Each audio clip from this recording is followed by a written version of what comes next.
students, welcome to Sunil's tutorial. I'm Sunil Mirwani and today we'll be doing the chapter called as Human Repro. Let's see this.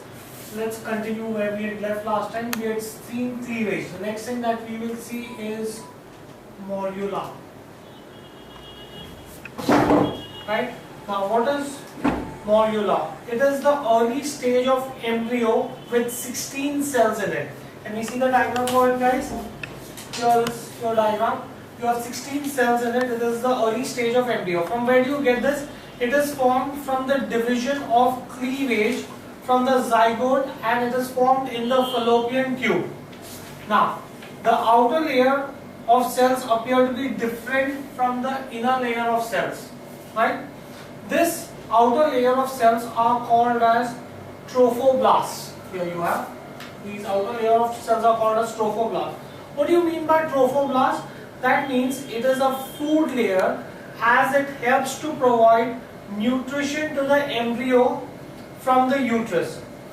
Trophoblast encloses an inner mass of cells, right, from which the embryo or the fetus develops. The entire morula is surrounded by zona pellucida. The zona pellucida is retained in the early stages of the embryo, such as the morula and the blastocytes. At these stages, the required nutrition is drawn from the reproductive tract as well as from the cytoplasm of the embryonic cells. That's how the embryo is going to get nutrition, right? Zona pellucida prevents the embryo to get implanted into the fallopian tube. That is the reason why you need to maintain the zona pellucida. If the trophoblast cells are exposed to the animal poles, they have the power to stick to the reproductive tract, right? They would stick to the reproductive tract. To prevent that from happening, you have the zona pellucida that is still there. Therefore, to prevent a fallopian tube pregnancy, zona pellucida is retained in the early stages of embryo. Fine, do you get this? Can you write this much down, guys? Morula is the early stage of embryo. Is the early stage of embryo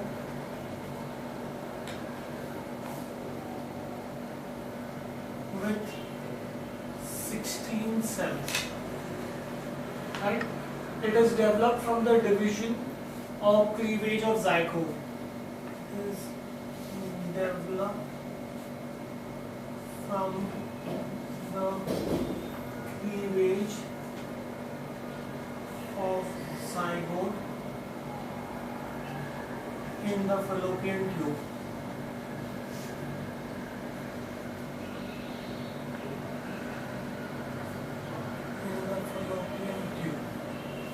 Fine.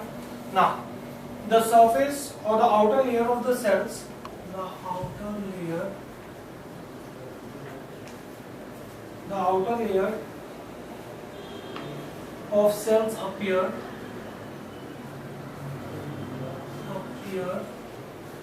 different from the inner cells. The outer layer of cells appear different from the inner layers. Why? Because the outer layer of cells are called, the outer layer which appear different, outer layer of cells are called trophoblast.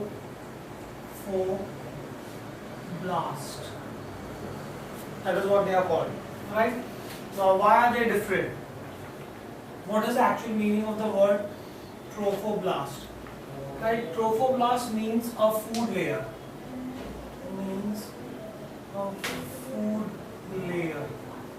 Trophoblast is a food layer as it helps to provide nutrition.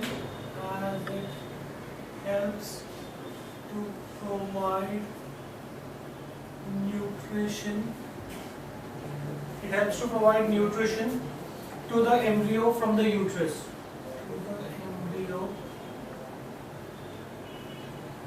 From the uterus.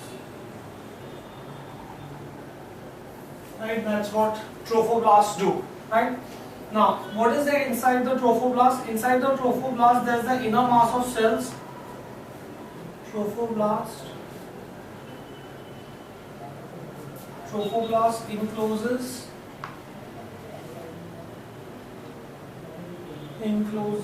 the inner mass of cells from which the inner mass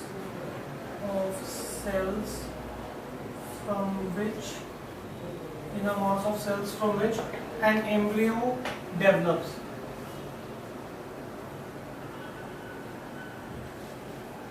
You would also say that the fetus develops from this, right? The entire morula is surrounded by zona pellucida. The entire morula is surrounded by zona pellucida, right? That is what is it is surrounded by, right? Next, why do I need zona pellucida here, right? Zona pellucida is retained in the early stages of the embryo. Zona pellucida is retained in the early stages of embryo, such as you have this in the morula and the blastocyst. Morula and early blastocyst. Early blastocyst. Right? Question: why do I need to retain this? Now, at these stages, you can say that at these stages,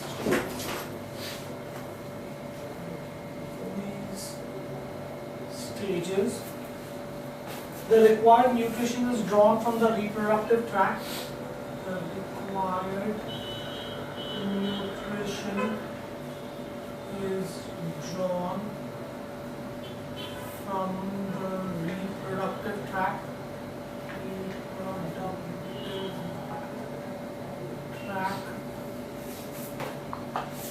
As well as from the cytoplasm of the embryonic cells.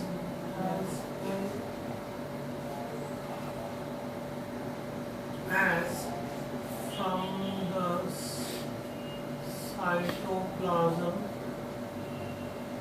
of embryonic cells. This is from where the early embryo gets its nutrition.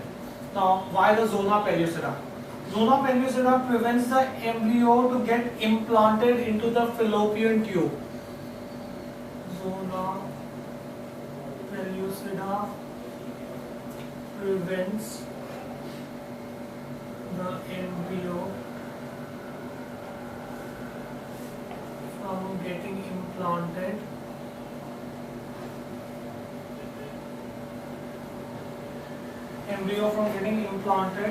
into the fallopian tube.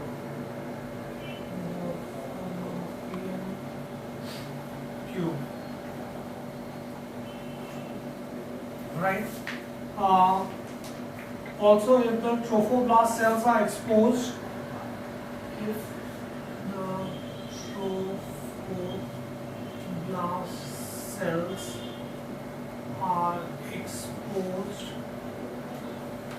exposed to the at the animal pole,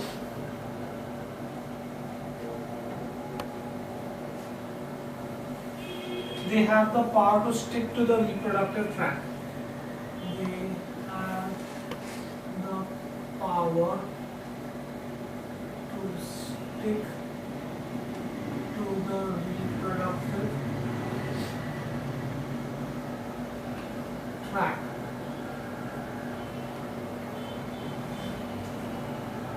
Right? Thus, zona pellucida prevents fallopian tube pregnancy. Right? Therefore, to prevent fallopian tube see zona pellucida is retained. Zona pellucida is retained in early stages of embryo. In early stages of embryo. So that was the first stage, that was the morula, right? The next, after morula, the next thing that you have is blastulation, or which is also called as blastocyst.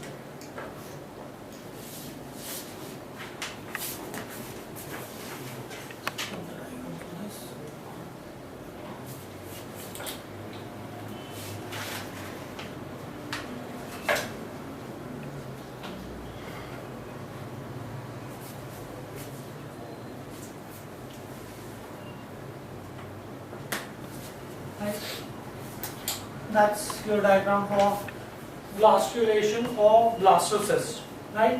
Now what do we understand by blastulation? Right, blastulation is the process of transformation of morula into blastocyst, right? Now what do we understand by this? Morula from the fallopian tube pushes downwards towards the uterus along with mucus. You have a lot of mucus there. You also have ciliary beating of the cilia and the muscular contraction of the fallopian tube, which help in this process, right? Morula absorbs the uterine fluids through its zona pellucida. Remember, we had said that we are going to retain the zona pellucida. The uterine fluids get collected between the trophoblast and the inner mass of cells. Here you have, this was the morula.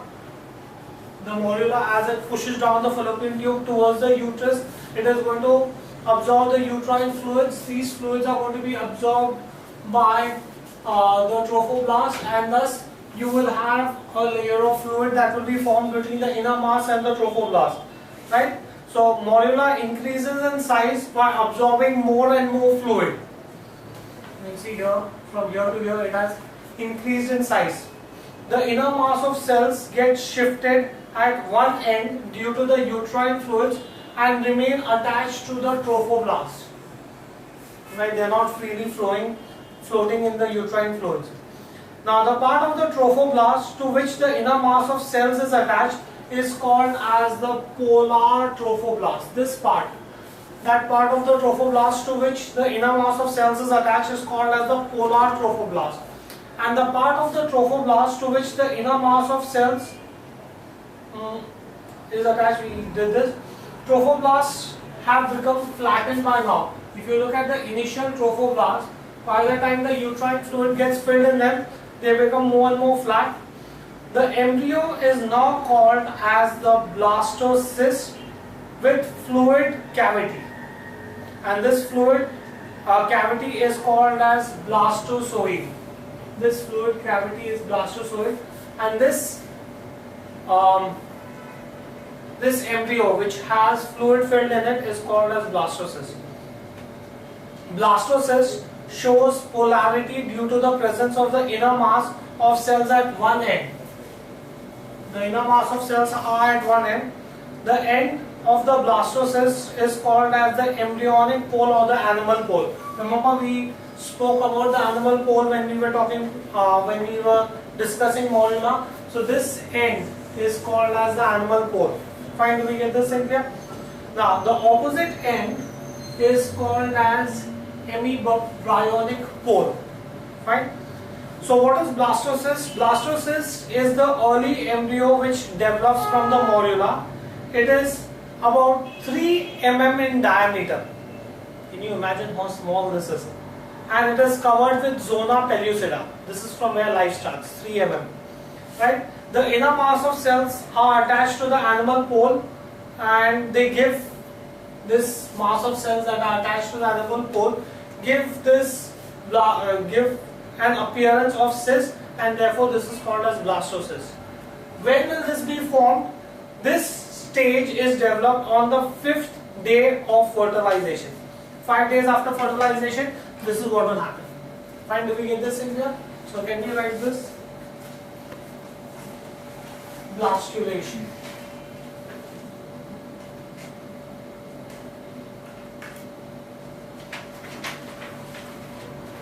Blastulation. What is blastulation? It is a process of transformation. It is a process of transformation of morula into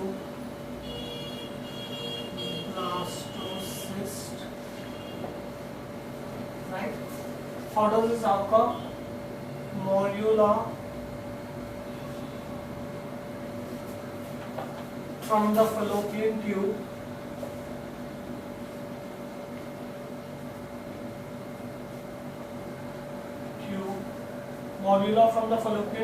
pushes downwards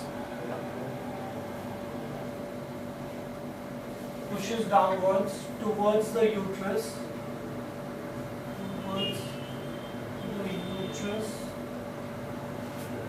along with mucus.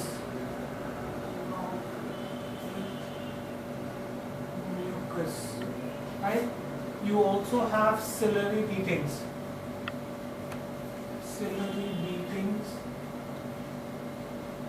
Of cilia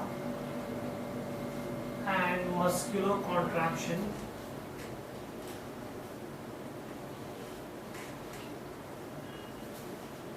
of the fallopian tube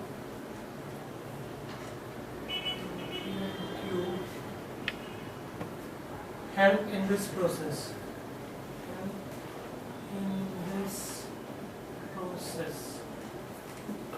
Right?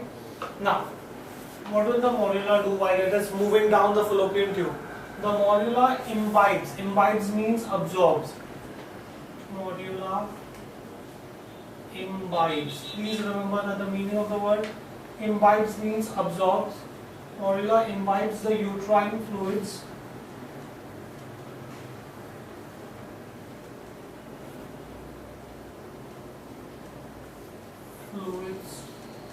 through zona pellucida. Right? Now once the uterine fluids go in, the uterine fluids get collected between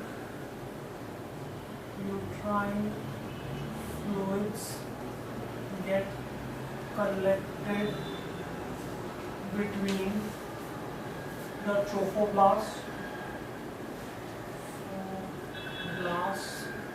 and inner mass of cells.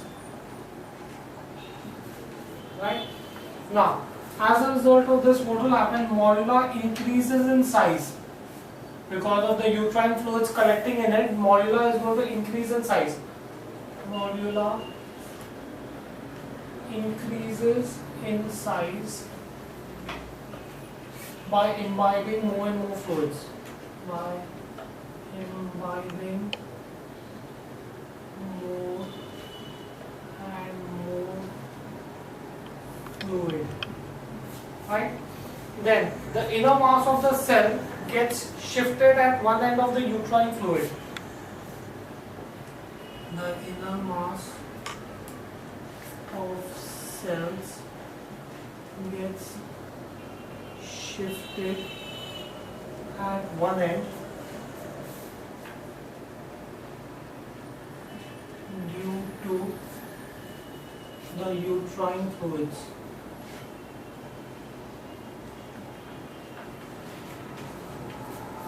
Gets shifted at one end due to the uterine fluids and remains attached to the trophoblast.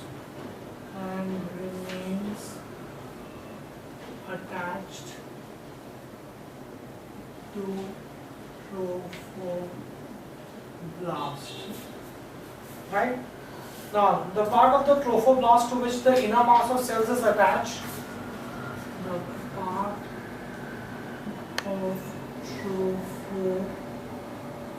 trophoblast to which the inner mass of cells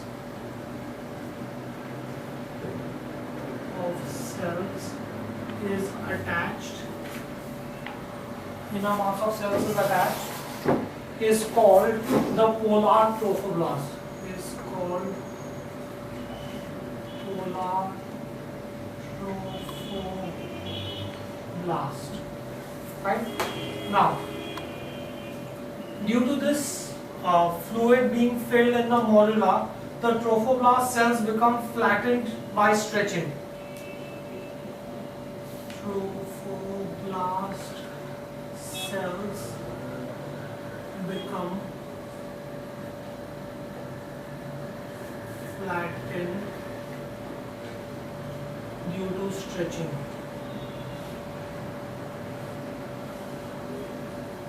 Right? Now, the embryo is now called as, in this form, the embryo is called as blastocyst. The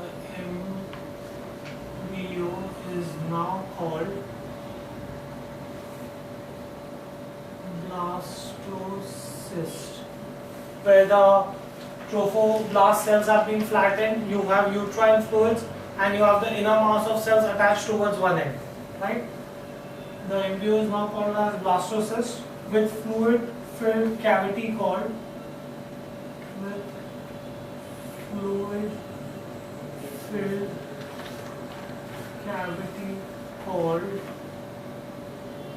blastozoid. Right? Now, blastocyst shows polarity. Obviously, since the mass of cells are at one end, it is going to show polarity. So I can say that blastocyst shows polarity due to the presence of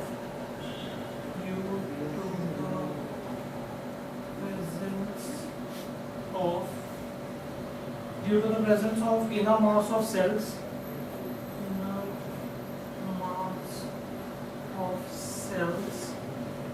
At one end, right? Now this end of blastocyst,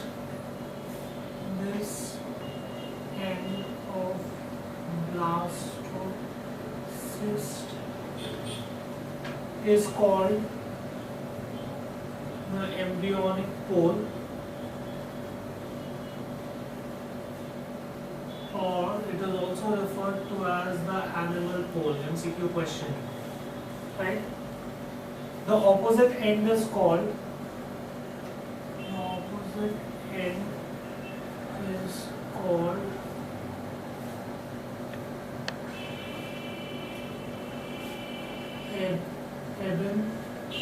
embryonic pole, right? Now, what else is there? I can say that blastocyst is the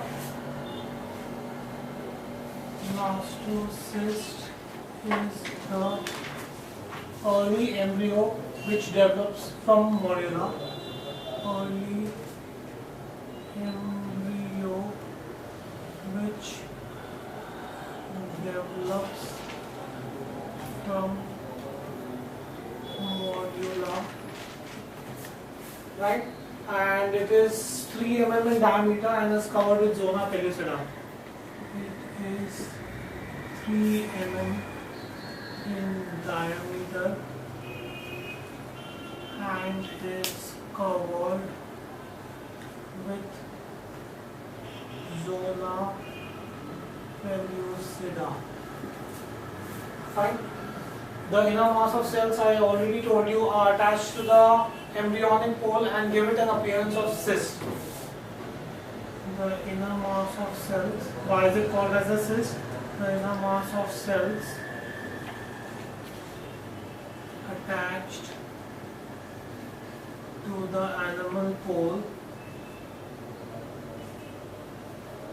give it an appearance of cyst. On what day can you see this? You can see this on the 5th day of fertilization. Blastocyst stage is developed 5th day of fertilization. Right? So that was blastocyst. Now, the next stage is your implantation.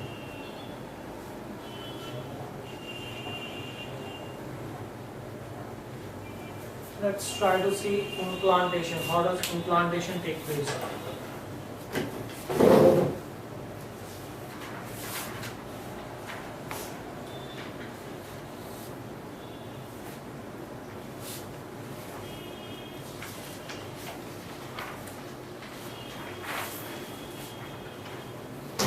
Here's implantation.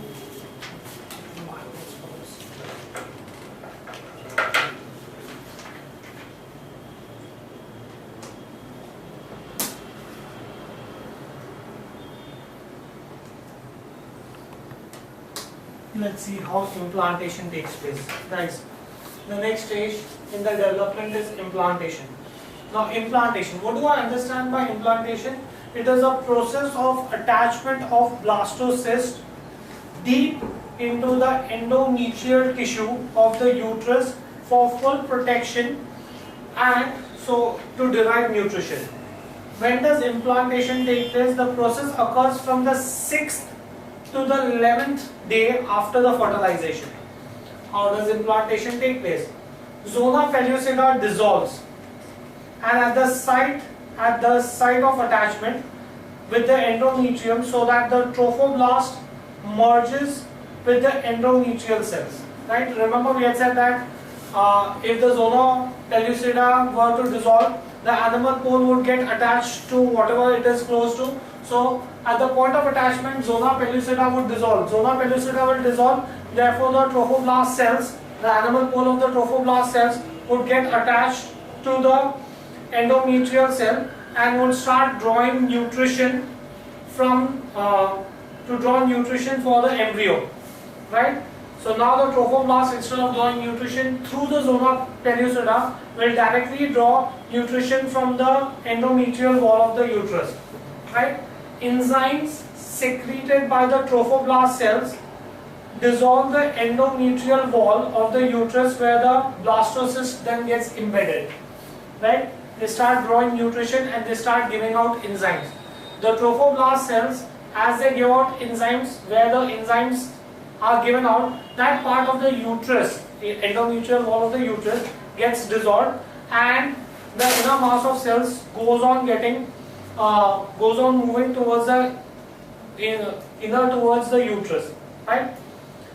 So both the layers of trophoblast, that is trophoblast at the site of attachment, forms an outer and the inner layer. Both the layers help in the implantation. Right? Then you have something called as the chorion, which secretes the gonadotropin hormone. Right? The gonadotropin hormone maintains and stimulates corpus luteum to secrete the progesterone. What will the progesterone do? Progesterone will help the endometrium to grow further and maintain pregnancy. It will also prevent the menstrual cycle. Thus, due to all these, the embryo gets deeply embedded into the endometrial wall of the this uterus. Right? So this embedding the embryo deep into the uterus is called as implantation. Right? Let's write this down, guys. Implantation is a process of attachment of blastocyst deep into the endometrial tissue of the uterus.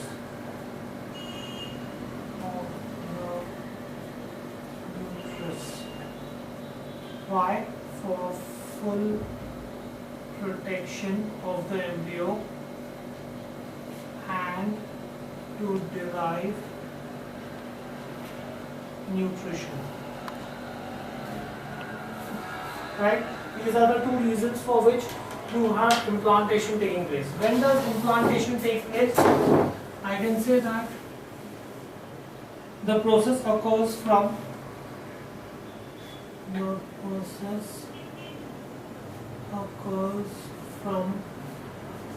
6th to 11th day after fertilization.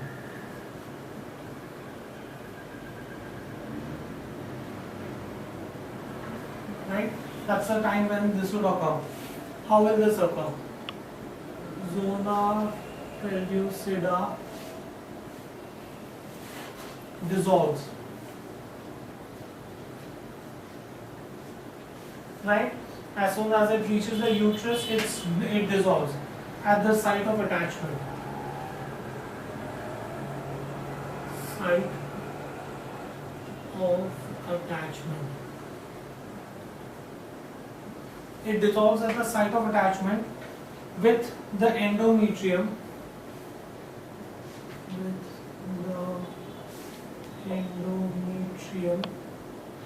It dissolves at the site of attachment with the endometrium so that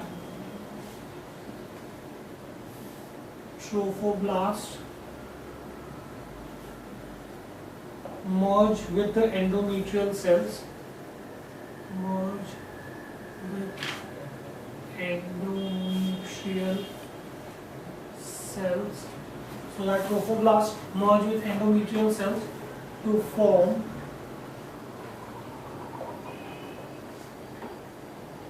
syncytotrophoblast. This fusion of trophoblast and the endometrial cells is called as syncytotrophoblast to draw nutrition for the embryo. To draw nutrition for embryo. Right? Now, the trophoblast at the site of attachment forms trophoblast at the site of attachment. The trophoblast at the site of attachment forms outer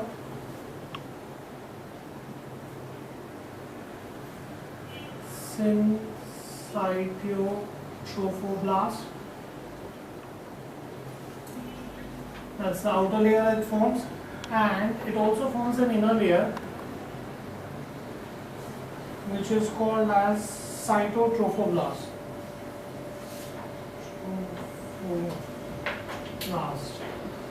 Right? So the trophoblast will form two layers at the site of attachment. Both the layers of the trophoblast are collectively known as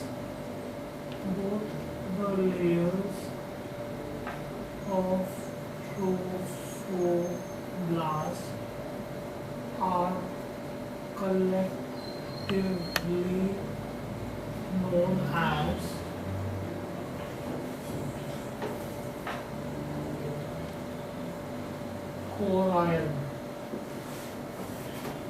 or chorion. Right? Now what do these two layers do?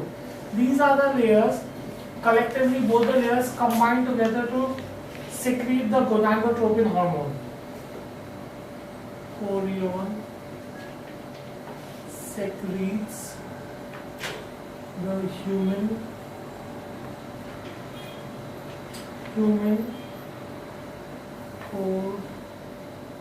chorionic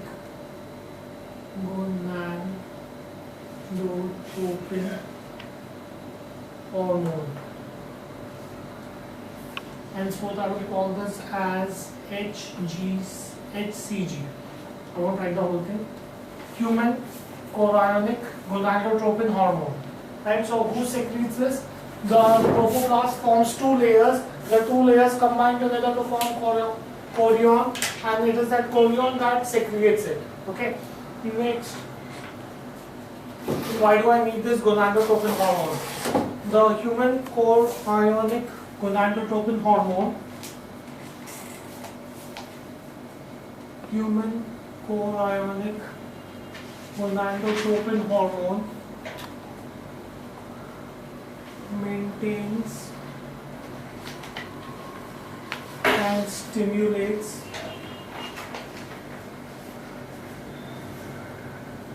corpus luteum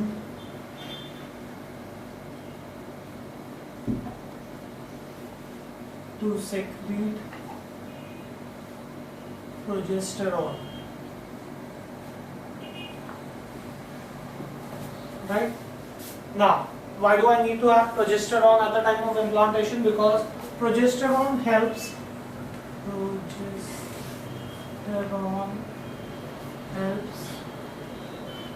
the endometrial wall, endometrium, to grow further and maintain the pregnancy.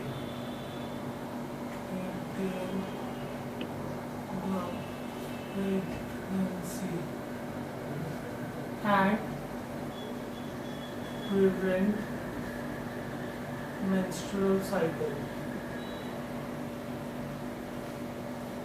Right, that is the reason why we need progesterone. Right, now the embryo thus gets deeply embedded. The embryo gets deeply embedded within endometrium.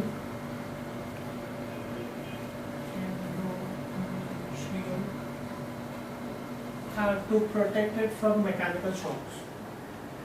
To protect it from mechanical shock. Right? So that was implantation. After implantation, the last stage that you have is called as gastrulation.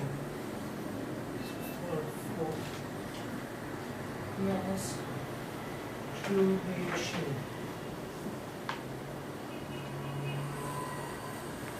Right, let's see the diagram for gastrulation.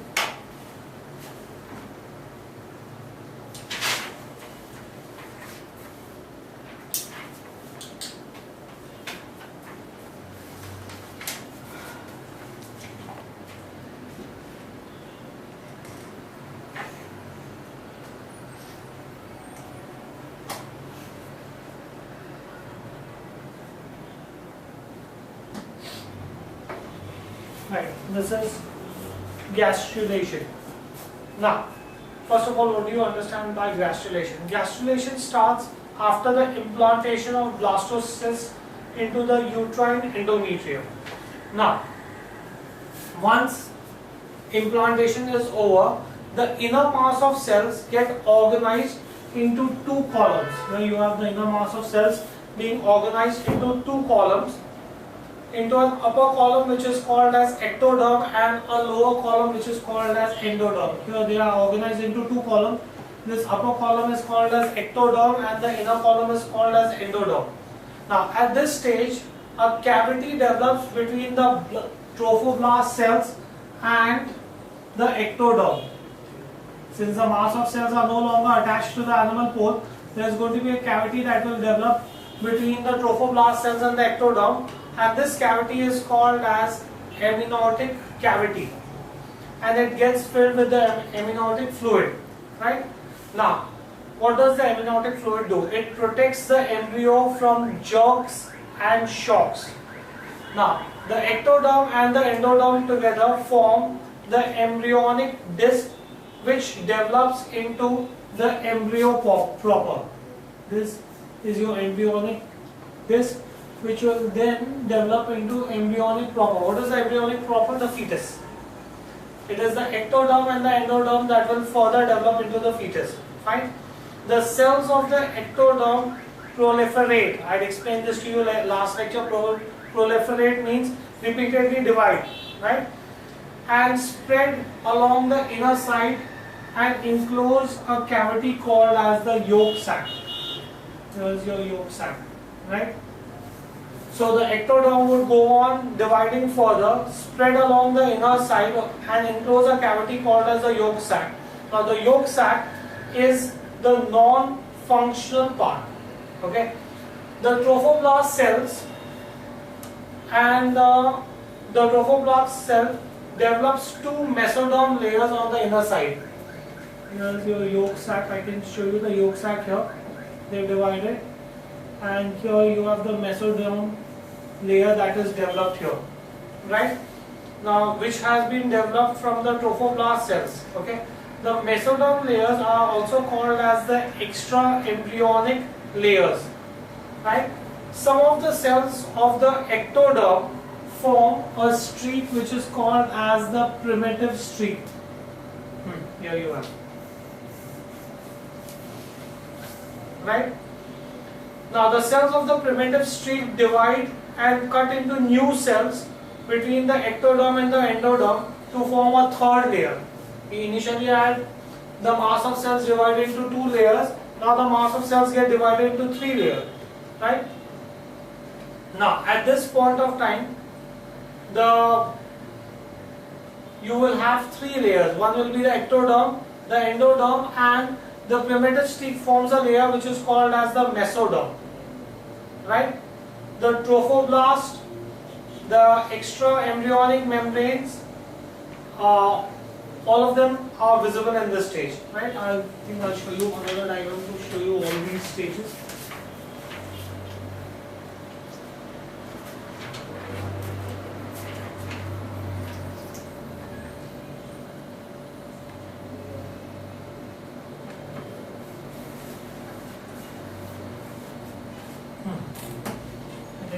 Diagram, everything is more clear.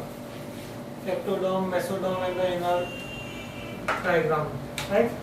So we should be able to follow this better now once we have this diagram. Right, let's try to understand this once again, guys, how gastrulation takes place, right? Gastrulation starts after the implantation. Can you see this diagram? Because this diagram shows all the things that we need to see, right? Now the inner mass of cells initially get organized into two columns. This is 1 and 2. They get organized into two columns, and these two columns are called as the ectoderm and the endoderm, right? Now there will be a cavity that will be there between the trophoblast and the ectoderm. That cavity is called as the amniotic cavity. What does it do? It prevents the embryos from mechanical jerks and shock. Now the ectoderm and the endoderm together form the embryonic disc, which will finally develop into the fetus. Now the cells of the endoderm, here you have the cells of the endoderm. The cells of the endoderm start division. They spread along the inner side of the cavity. Here you can see that they spread along the inner side of the cavity. Here they are spreading along the inner side of the cavity. They spread along the inner side of the cavity and enclose a cavity which is called as the yolk sac. Ectoderm starts dividing, forms a circular structure. The space in between is called as the yolk sac. Right? Now, the trophoblast cells and the embryonic pole develops into the mesoderm layer. Here you have the mesoderm layer. Right? Now, the mesoderm layer is also called as the extra embryonic layer. Now, some cells of the ectoderm layer form something called as the primitive streak. Now, that is the only thing I don't think that is shown in this diagram. Okay, they form a primitive streak. Cells of the primitive streak divide, cut off new cells between the ectoderm and the endoderm, and that's how you have the third layer which is properly formed here, which is called as the mesoderms. Okay, so that is what happens during gastrulation, right? Can we write this down, please?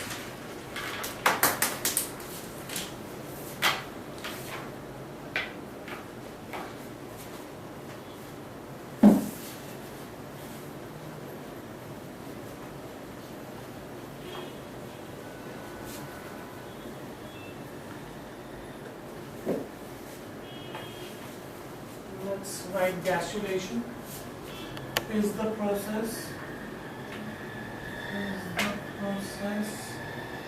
by which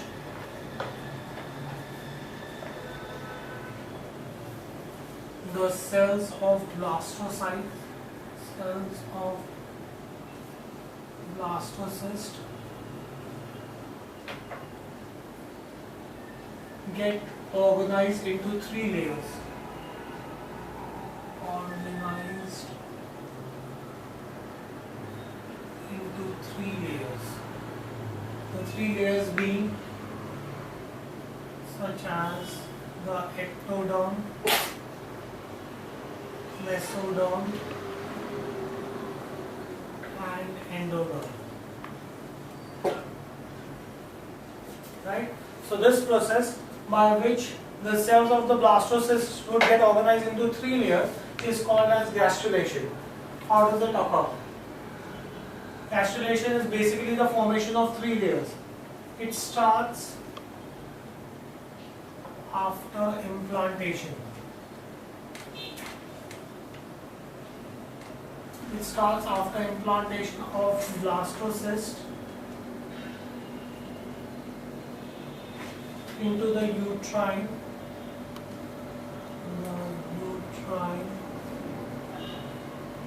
endometrium.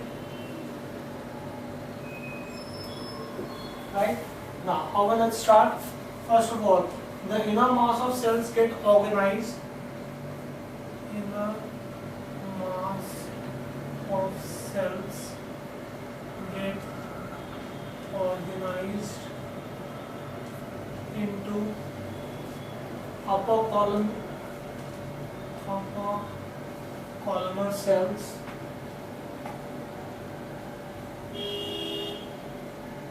called ectoderm and lower layer of flattened cells, lower layer of flattened cells called endoderm. So thus my two layers are formed.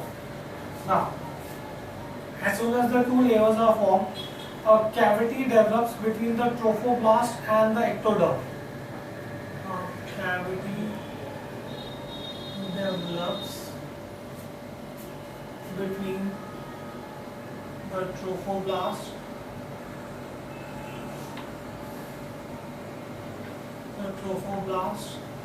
and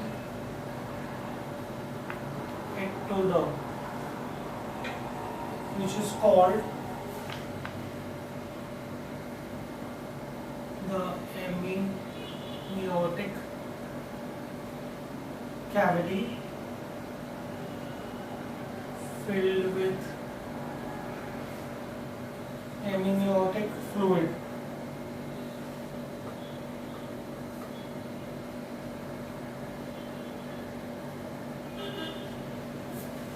Right? So we've seen this in the diagram, the amniotic cavity and the amniotic fluid. Now, the ectoderm and endoderm together form the embryonic disc. Ectoderm and endoderm together form the embryonic disc. They together form the embryonic disc, which develops into embryo proper. Which develops into embryo proper. Fine. Now, embryo proper is also the fetus. Okay. Cells of the endoderm now start dividing. Cells of endoderm proliferate and spread along the inner side.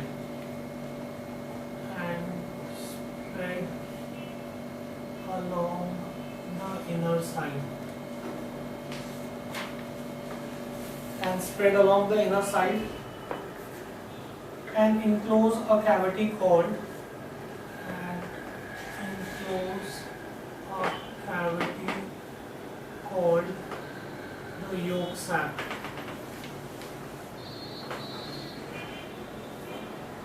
Right? Okay, once you have the yolk sac, then the trophoblast cells, the trophoblast cells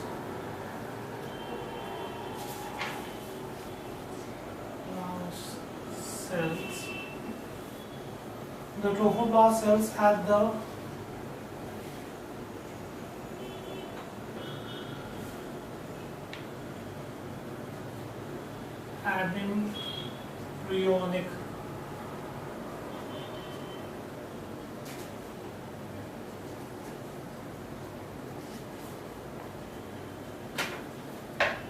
embryonic pole. What is the embryonic pole? The pole opposite to the animal pole, right?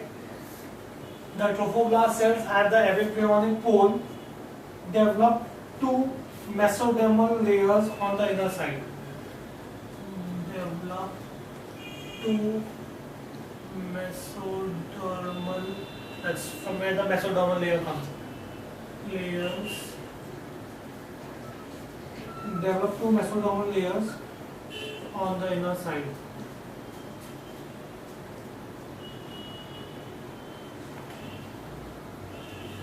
Right? Now, then you would have some cells of the ectoderm would cut this off. Some cells of ectoderm layer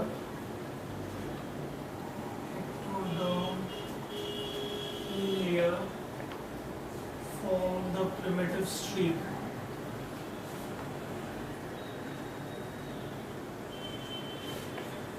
Right? What will the primitive streak do? Cells of the primitive streak would divide and cut off the cells between the ectoderm and the endoderm. See guys, from here you have the trophoblast that was giving out a third layer. Right? The primitive streak, it would have gone up also. Now the primitive streak would cut off this, so that it would cut off these cells that are given out between the ectoderm and the endoderm. Thus you would have a separate mass that would remain here, and that is how the mesoderm would develop. Right? So I can say some cells of the ectoderm layer form the primitive streak. Cells of the primitive streak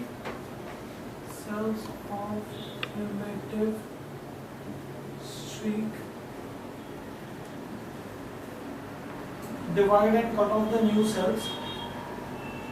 Divide and cut off the new cells. Divide and cut off the new cells between ectoderm and endoderm. Between ectoderm and endoderm. Right? To form a third layer of cells. To form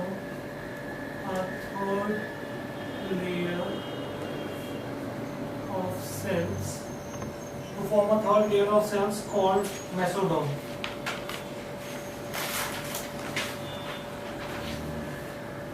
Mesoderm is also called as the embryonic mesoderm.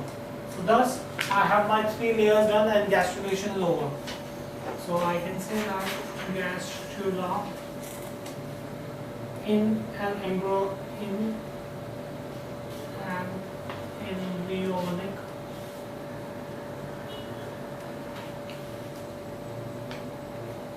stage with three germinal layers,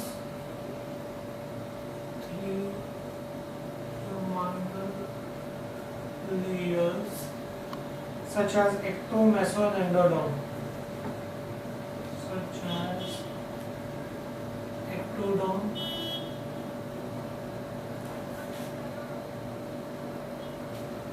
mesoderm and endoderm is formed. That's how the gastrula is formed. Now, the trophoblast and the extra embryonic membrane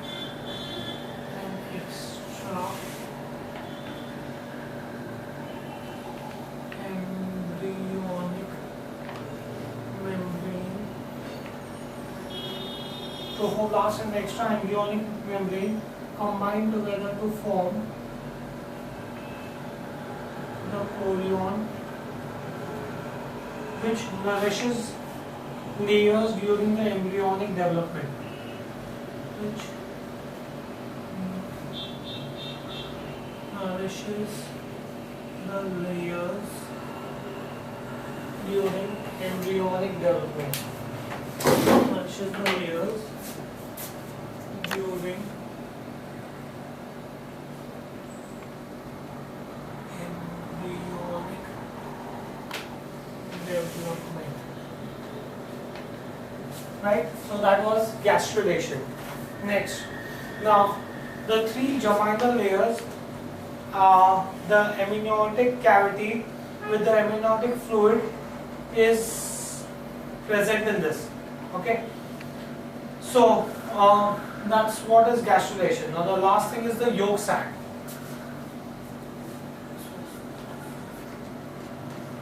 Yolk sac. Now the yolk sac is developed in oviporous animals. In viviparous, the young one grows within the womb of the mother. The young one gets its nourishment through the placenta tissue. Therefore, the yolk sac is a vestigial organ in the human embryo. It is of no use. I can say that the yolk sac is well developed in organisms that lay egg. Is well developed in oviparous animals. Oviparous animals, the animals that lay egg. In viviparous,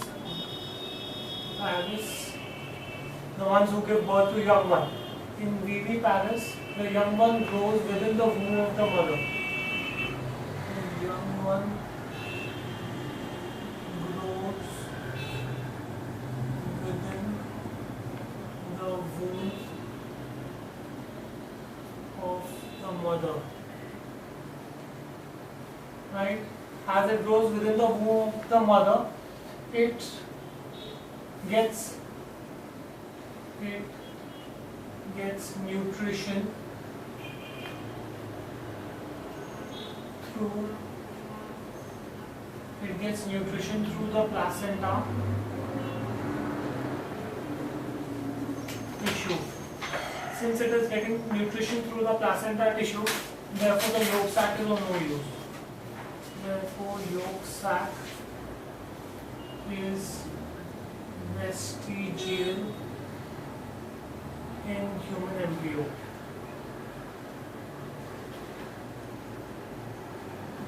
Right? Now, I also told you that gastrulation results in the formation of three layers. Now, it is these three layers that finally form the human being. Right? That is called as organogenesis.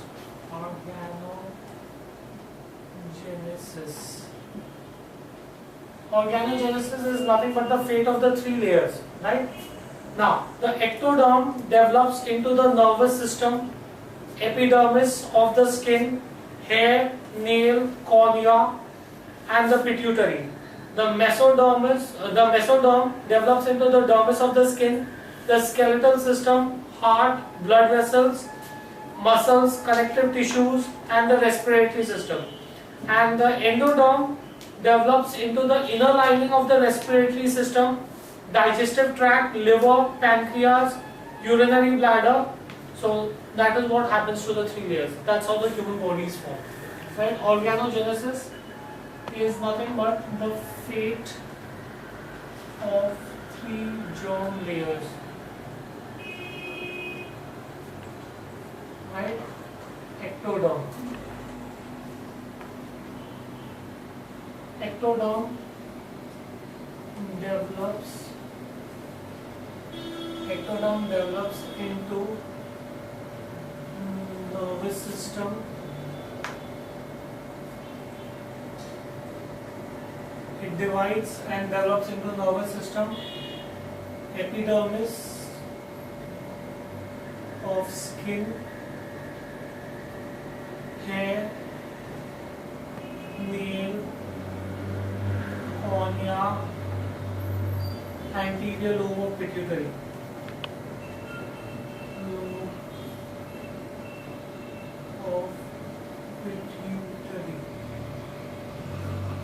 Right? That is what the ectoderm develops into. Right? So 1, 2, 3, 4, 5, 6. Right? That was the ectoderm, the mesoderm.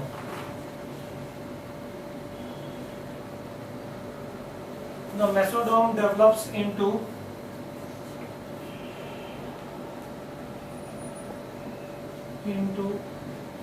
dermis of skin, then skeletal system,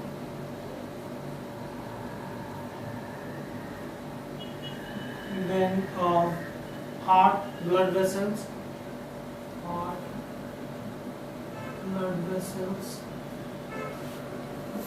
then you would also have muscles, connective tissues,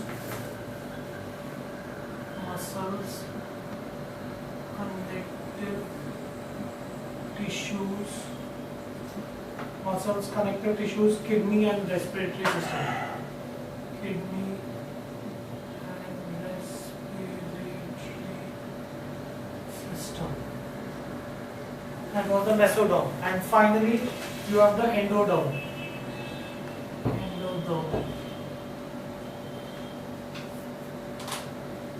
Develops into, what does it form? It forms the inner lining of the respiratory system. Inner lining of respiratory system. It forms the inner lining of respiratory system, digestive tract, then liver, pancreas,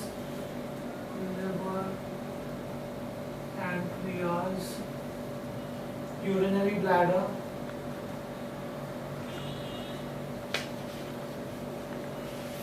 thyroid, thymus,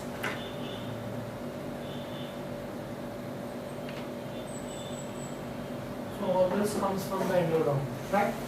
Okay, this finishes this chapter. We'll stop this here for the day. Thank you very much.